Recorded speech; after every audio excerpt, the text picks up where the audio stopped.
Saudações alvinegras, meu nome é Celcinho, esse aqui é o nosso canal Botafogo Sem Mimimi. Eu já te peço, se inscreve no nosso canal, ativa o sininho da notificação, compartilhe os nossos vídeos e dá like. Muito like, like é a linguagem do YouTube, é assim que o nosso canal vai ter aquele crescimento, graças à sua participação, graças à sua interatividade, graças a seu like.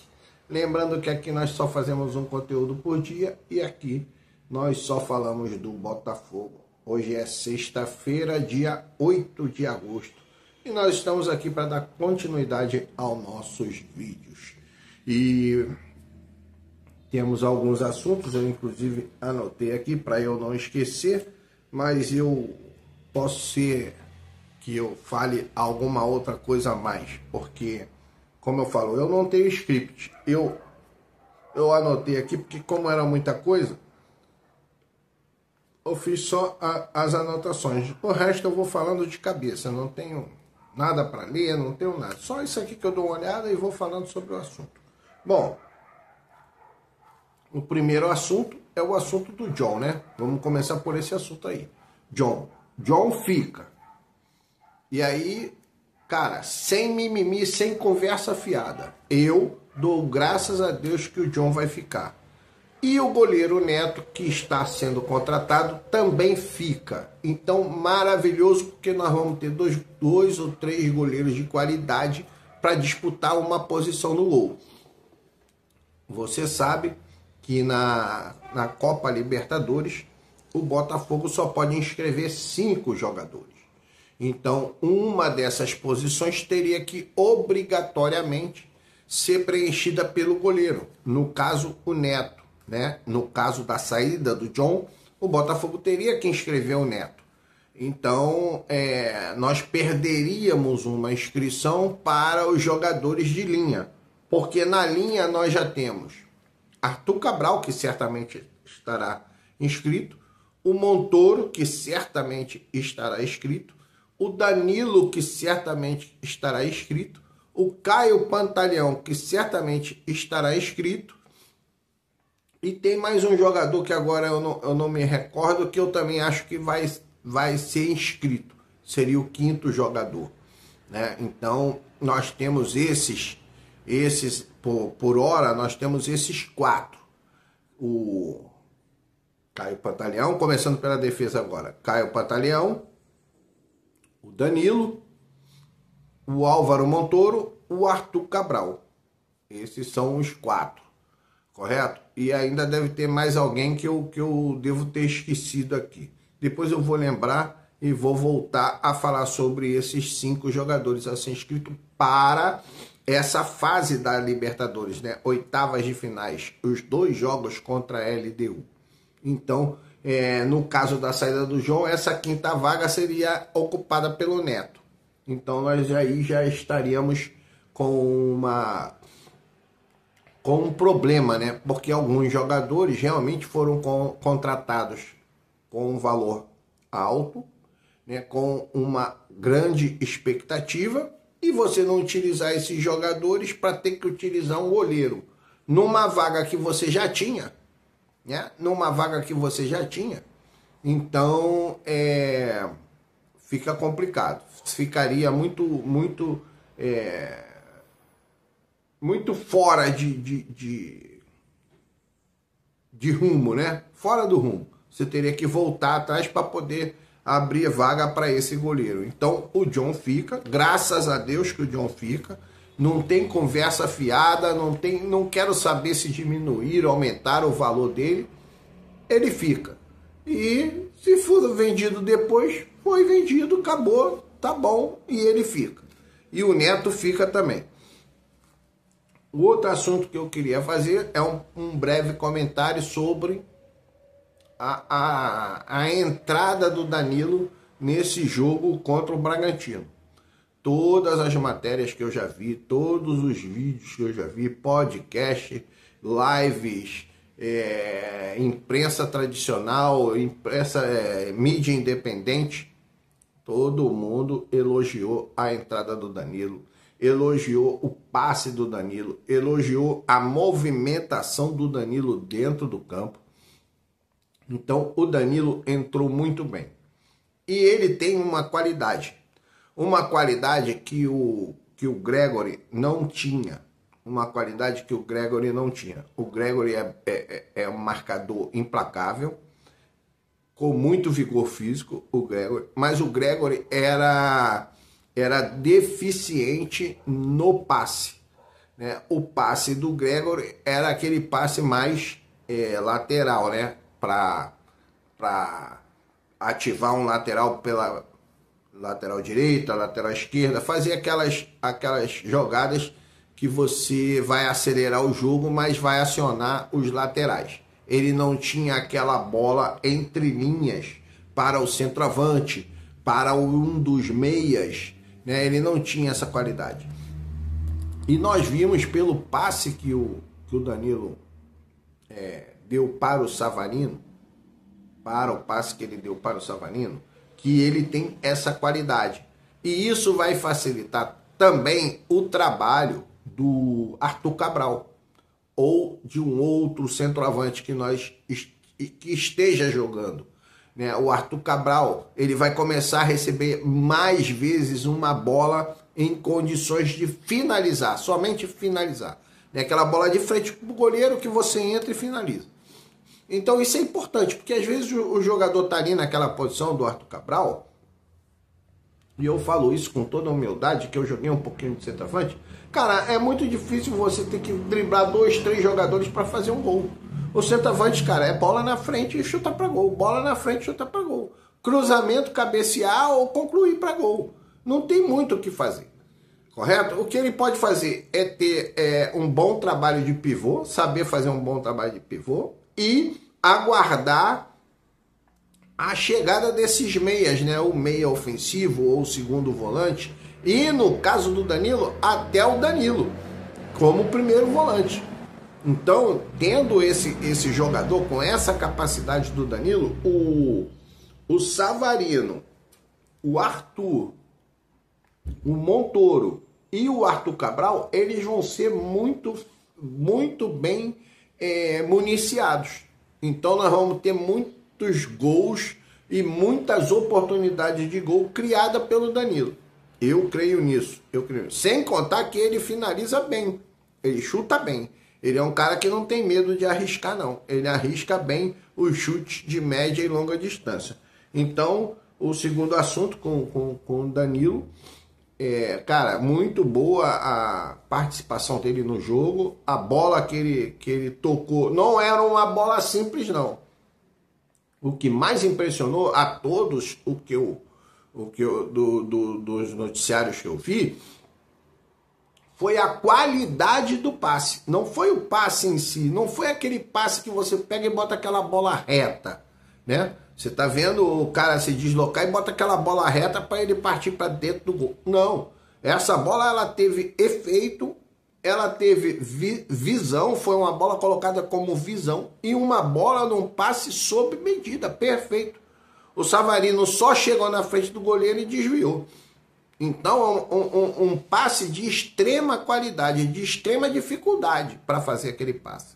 E o Danilo executou com perfeição. Então, isso chamou a atenção de todo mundo, inclusive minha, né? Minha atenção.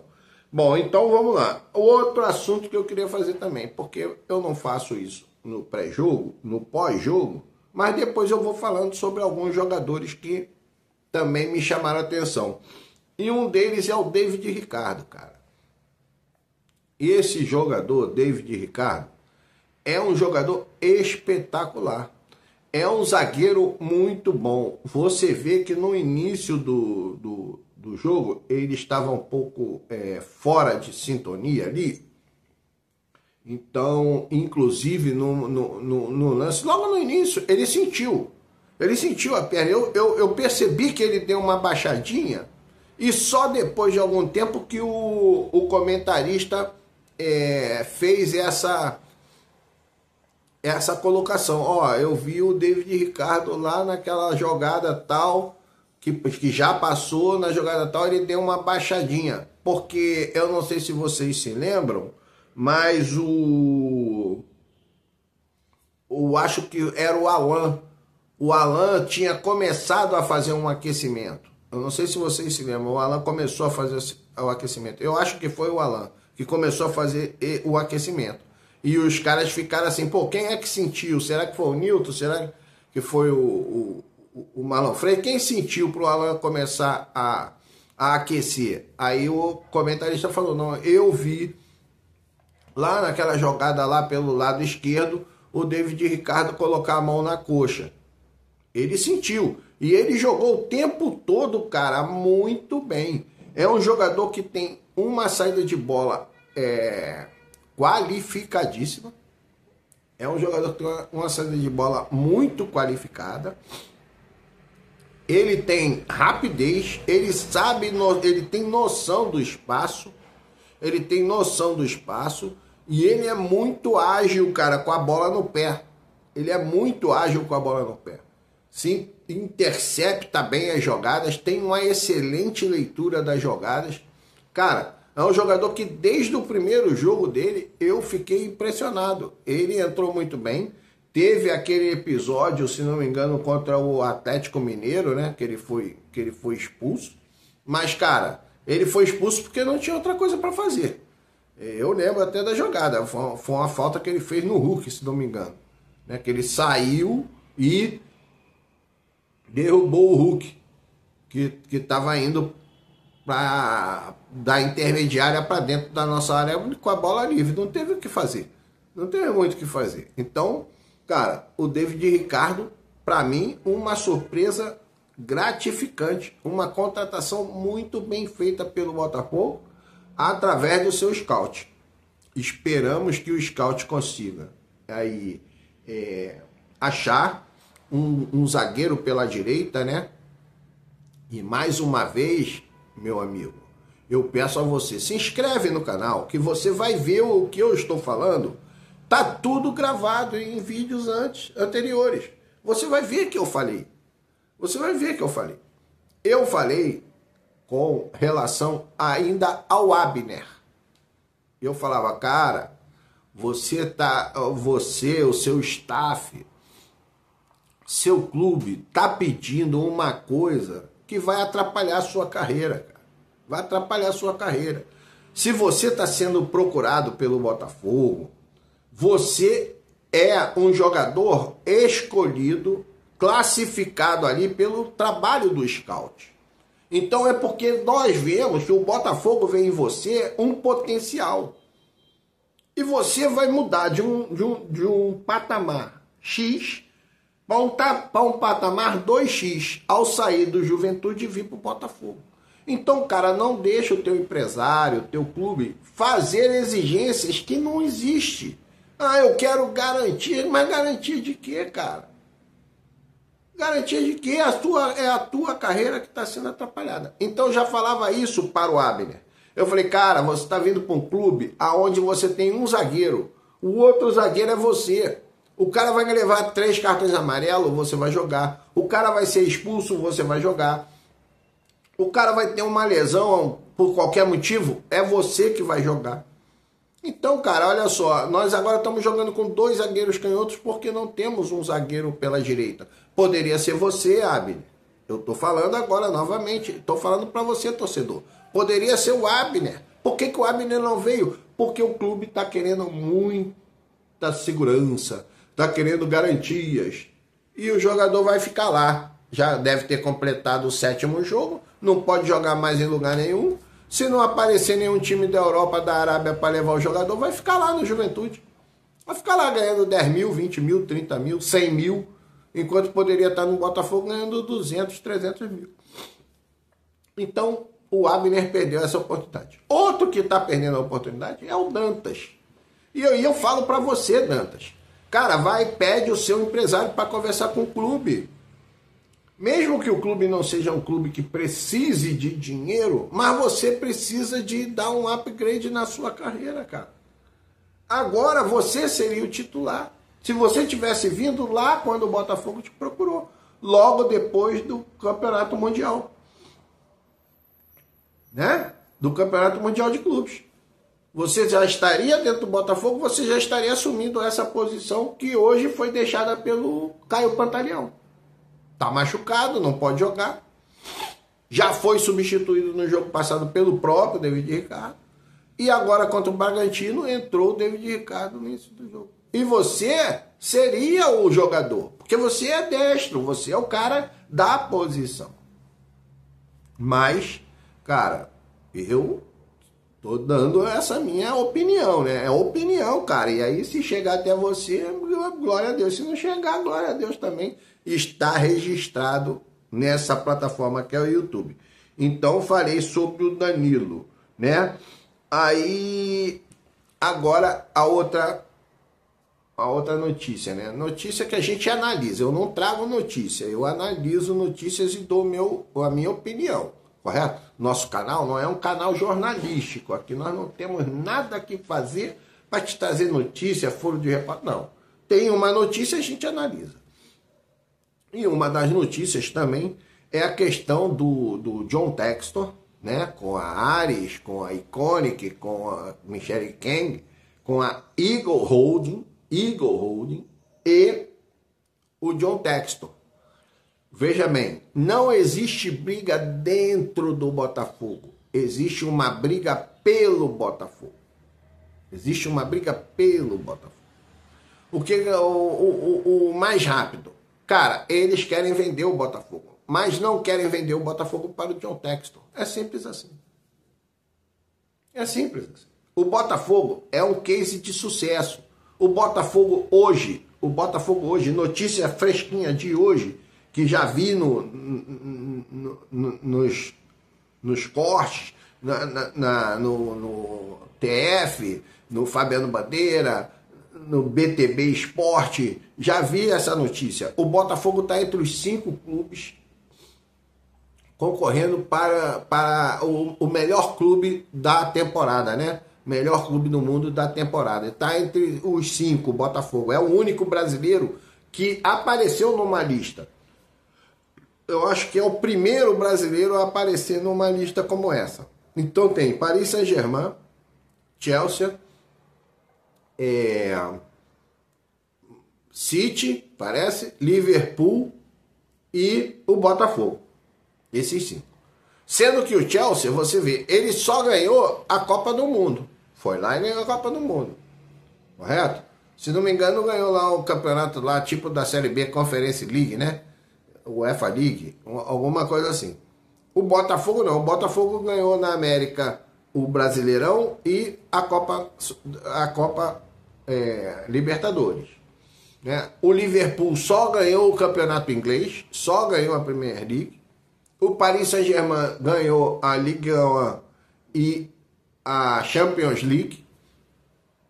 Então você vê que o Botafogo está num patamar que, cara, qualquer um vai querer. E só essa indicação, cara, já sobe o valor extraordinariamente para a aquisição desse clube.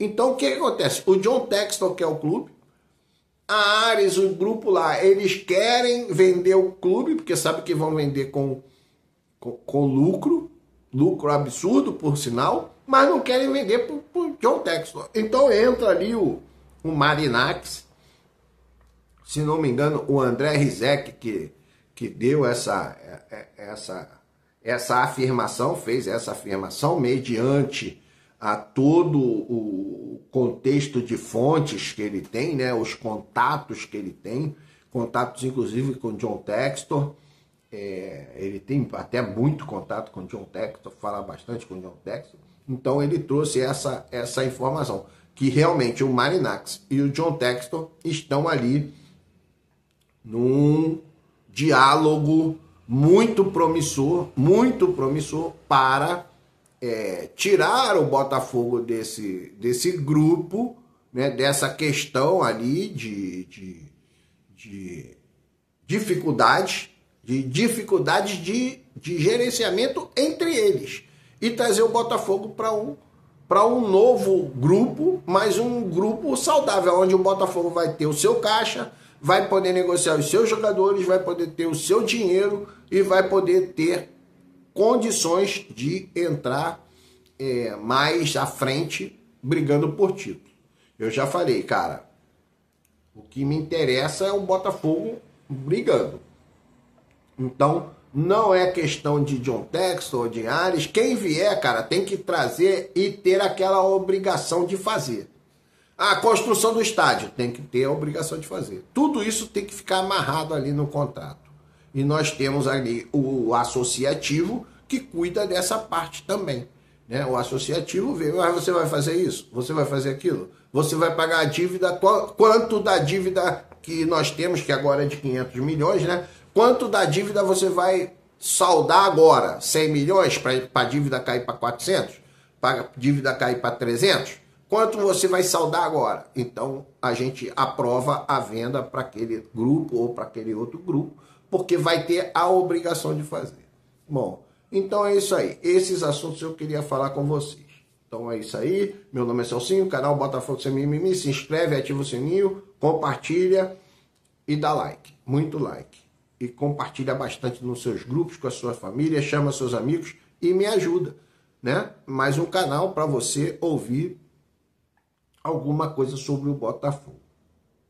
Um grande abraço. Saudações alvinegras.